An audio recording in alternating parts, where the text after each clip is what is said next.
Yo, what's up and welcome to the channel of Shotgun Shogun, and it's Wednesday, my dudes. So we've got a lot of stuff to get into today, and I am effing excited.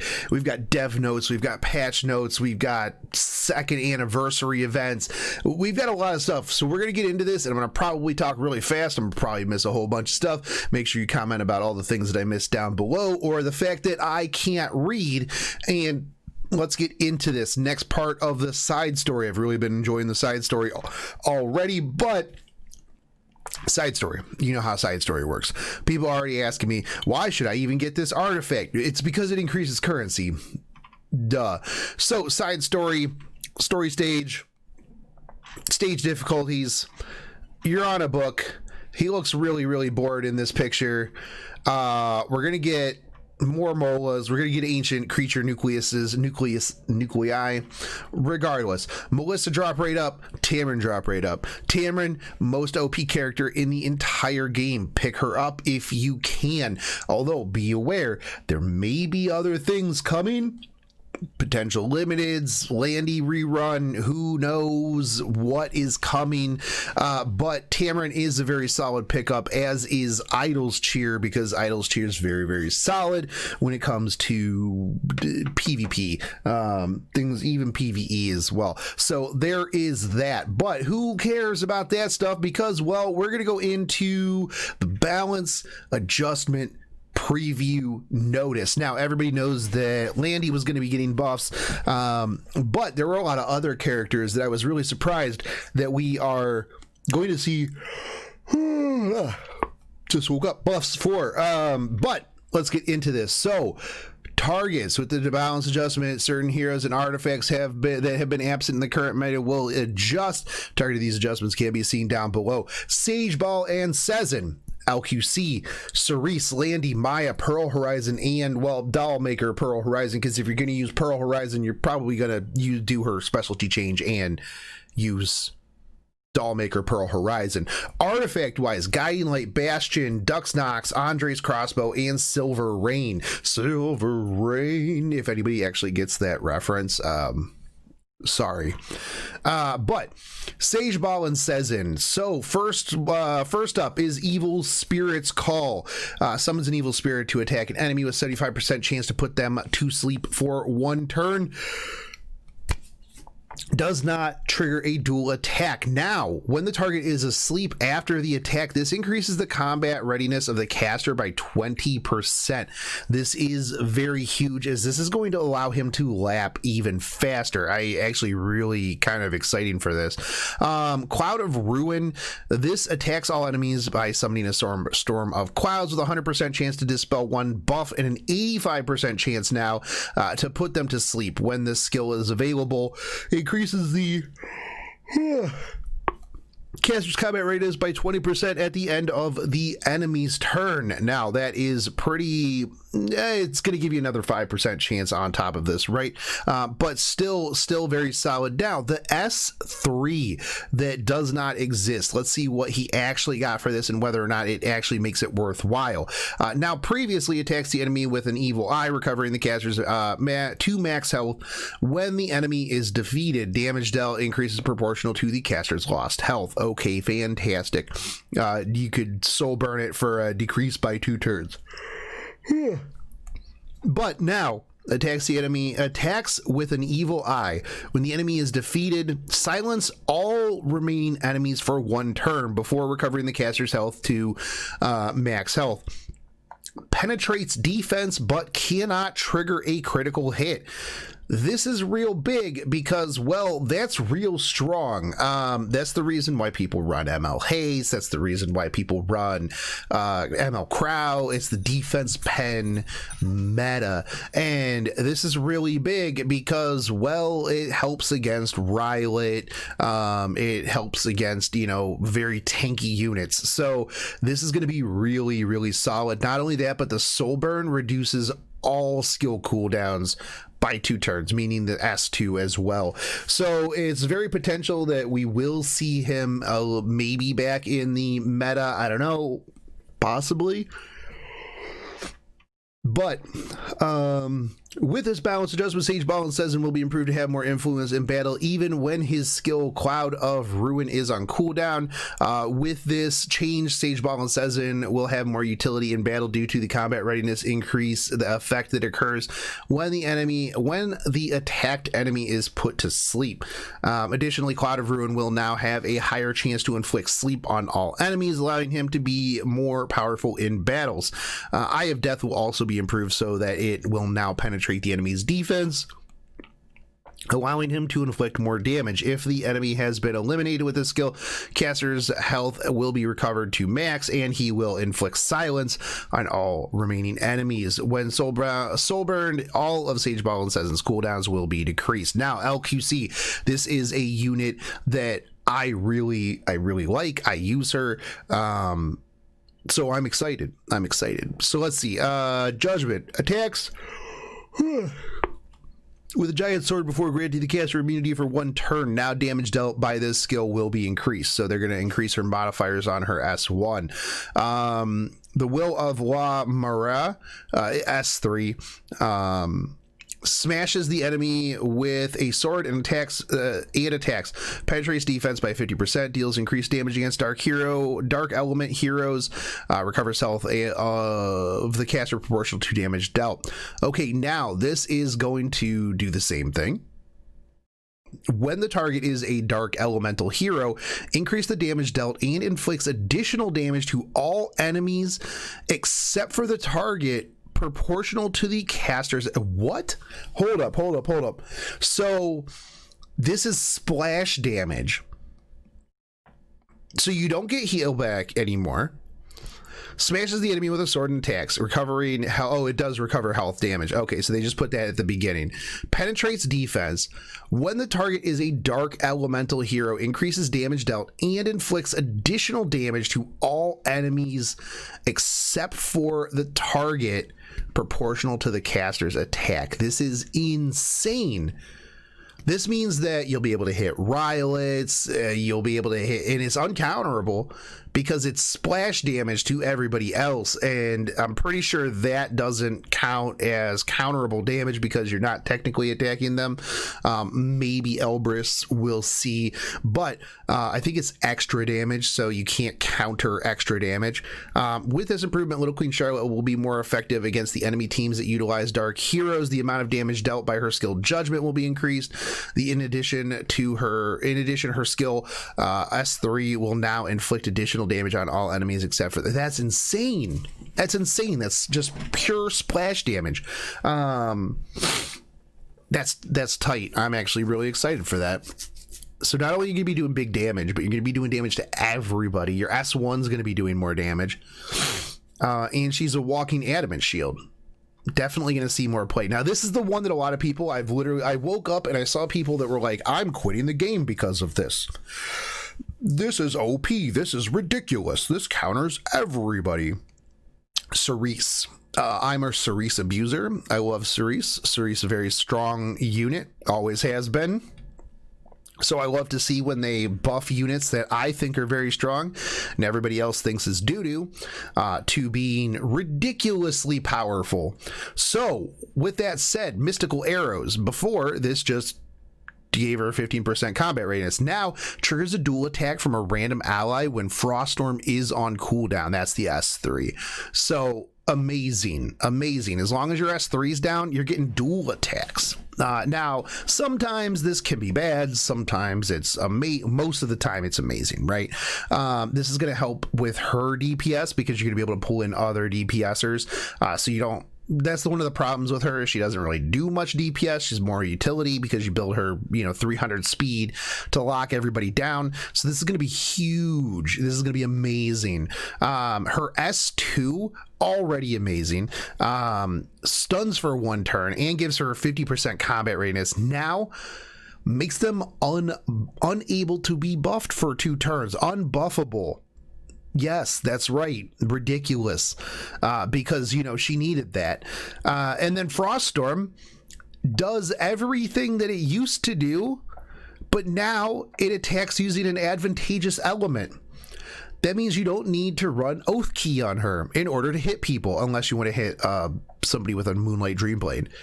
This is disgusting. And damage dealt is going to be increased on this. That's stupid. This is dumb. This is ridiculous. This is such a ridiculous change. As a Cerise abuser, I love every bit of this. I know that a lot of people don't. They think it's going to be crazy. They're mad that they didn't roll for her. They're probably mad that they called her doo-doo for a long time. Don't call units doo-doo when they're good. And they won't get buffs like this. Just saying, a Tywin, Cerise, y'all need to stop complaining about units. That's what you need to do. So let's get to Landy here. I'm not even going to read all of this. I don't care about their why would you do this? This is silly. Landy now. I read through these a little bit. I don't agree with them, but this is just me. So fire is her S1. Fires at the enemy and increases combat readiness by 15%. Combat readiness increases and amount of fighting spirit gained are double when the enemy is buffed. Okay, and the damage will be increased. Effect doubled when the enemy is buffed. So what changed by this? Are they just increasing the damage? Because fire at the enemy and increase the combat readiness by 15%. Effect is doubled when the enemy is buffed. Fires at the combat readiness increase and the amount of fighting spirit is gained are doubled when the enemy is buffed. So they're just increasing the damage of her S1, which was already really good. They're going to increase her scaling faster, so they're going to do she's actually getting an extra 10% attack as well. So before it was 10% stacked up to 5 times, now it's 20% stacked up to 3 times. I guess that's good. I mean, it's 10% more damage. I really don't think that what she needed was damage, right? But okay. Now the last one is pretty solid here.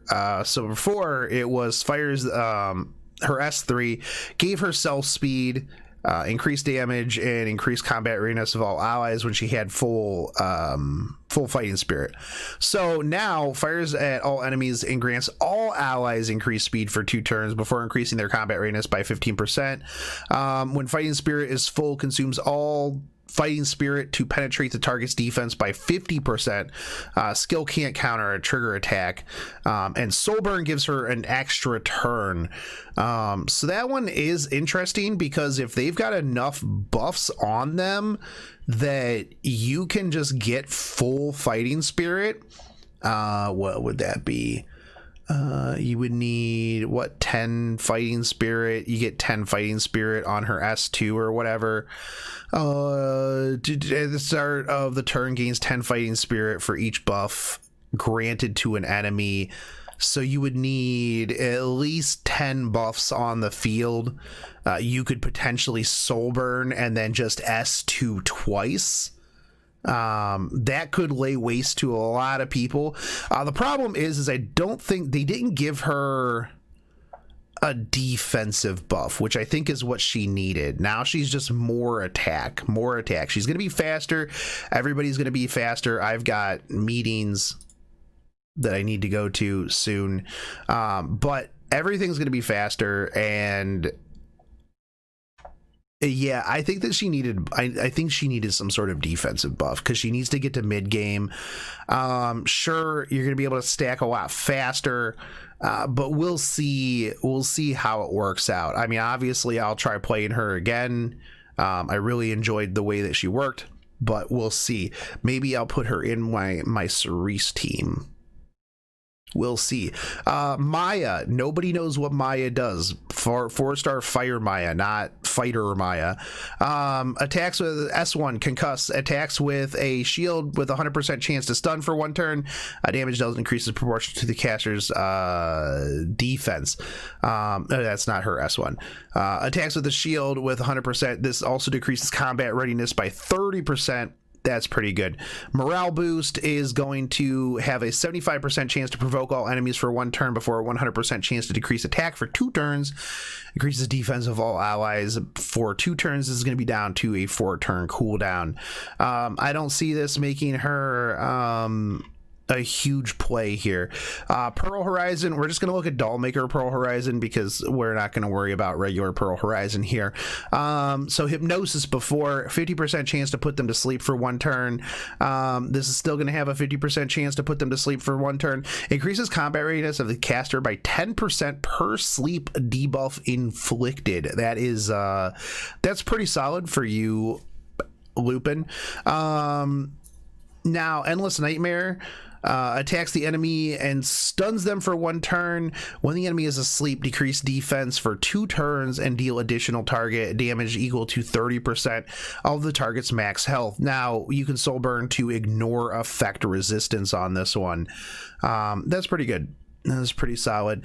And Speed Rune has an 80% chance to decrease speed of the enemies for 2 turns when using Hypnosis. So not huge buffs, but still pretty good, allowing you to lap on the speed with for the combat readiness when you put things to sleep, and for the decreased speed on Hypnosis.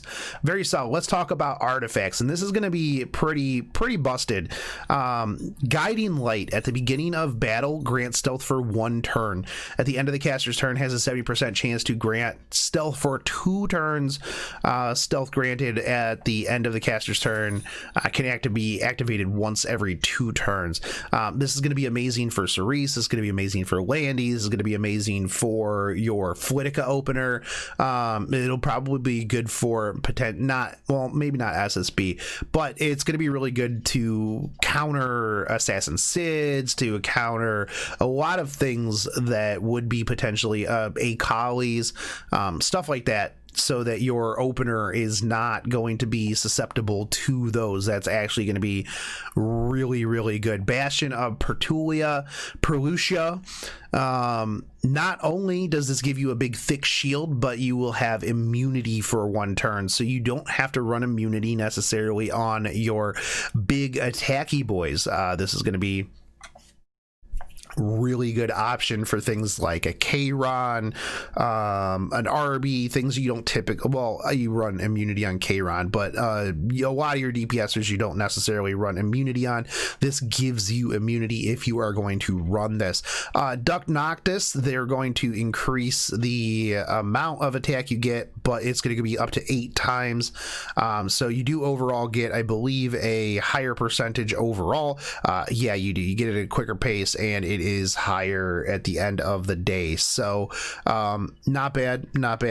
Andre's Crossbow, this is going to reduce 3 souls when you hit with a single attack versus 2 souls. And then Silver Rain, 100% chance to increase the attack of a random ally except for the caster. Now it's going to be the ally except for the caster with the highest attack when you use a non-attack skill. So potentially has some options, but I don't know about that one. What's next? Okay, so that was all of the balance stuff. Cerise definitely killing it in that. We are going to have these special packs come in. These are usually always worth very good value Halloween packs. Pick them up, get yourself 4 Elsons from the main one, get yourself 2 more Elsons from the secondary one, but Leafs, Skystones, Gold, Covenants, Molgoras, pick them up. They're usually 150, both of them, so up to you. So we will have the check-in and free summon event. So after this, we will have the Days of Destiny. We're going to get some Leafs. We're going to get an immunity set. Nobody farms A13, so this will be the only way you have an immunity set. Charms, artifact. We're going to get 2 booty roots, and we are going to get a 5-star summon ticket. Now here is the immunity sets. They actually look pretty okay overall. I mean, they're immunity sets, so we will be getting the 10 summons per day. We don't know what is the artifact. Why don't they show us what the artifact is? I want to know what it does. I want to know what the artifact does. But free stuff, man. We're also going to be getting weekend buff events, so spirit altars to re-up on the runes that you need because you just did Doris, AP, XP, gold hunt mats, which is going to be Friday and Saturday, which I'm happy about because, well, you know, weekend, right? And then all buffs will be open the last day, so that's gonna be 2 days, 2 straight days of hunt buffs. 2 straight days of hunt buffs. I gotta get those leafs. I gotta get ready. But yeah, there's that. We will have maintenance, so make sure you guys are ready for that. I'm just super excited for these Cerise buffs. I love playing against control comps. It allows me to work on my PhD and many other things. But let me know down below in the comment section what you guys think about this. What do you think about the Landy buff? I think the damage increase is good. The defense pen is good. I just wish that they would have given her some sort of defensive change. It doesn't matter though. Cerise is the pure winner out of this one. But as always, if you guys haven't yet, make sure you subscribe, hit the bell notification, and I'll catch you guys on the next one. Take it easy, homies. Peace.